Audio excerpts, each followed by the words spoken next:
নমস্কাৰ আমাৰ Kalabari higher secondary স্কুলৰ পৰা কলা বিভাগৰ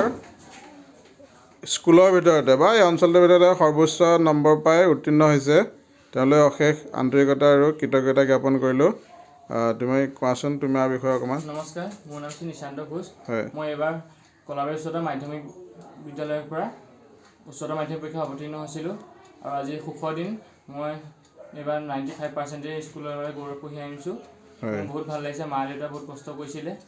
ময়ো চেষ্টা কৰিছিলোঁ তাৰ আজি ফল পাইছোঁ তোমাৰ মাৰ্কছবিলাক অকণমান কৈ দিয়া কোনটো ছাবজেক্টত কিমান পাইছে ইংলিছত 91 হয় আছামিছত 96 হয় হিষ্ট্ৰীত 97 পলিটিকেলত 97 জিঅ'গ্ৰাফী 93 আৰু ইকনমিক্সত 93 আৰু দিনে তুমি কেনেকৈ পঢ়া শুনাটো কেনেকৈ চলাইছিলা সময় তেনেকৈ নাছিল হয় পঢ়ি থাকোঁ মানে যেতিয়া মানে টাইম টেবল নাছিল যে এইটো টাইমত এইটো পঢ়িম বুলি সময় মানে অপব্যয় নকৰাকৈ পঢ়ি থাকোঁ মানে অঁ নাই এনেই ডেইলি ইমান ঘণ্টা বুলি এনেকৈ কিবা হিচাপ নিকাচ কৰি পঢ়িছিলানে 7 ঘণ্টা 8 ঘণ্টা শু বাকী প্ৰায় পঢ়োঁ হয় হয় আৰু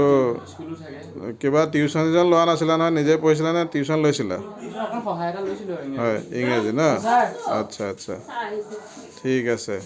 হ'ব তোমাৰ ভৱিষ্যত উজ্জ্বল কামনা কৰিলোঁ দেই ভৱিষ্যত উজ্জ্বল কামনা কৰিলোঁ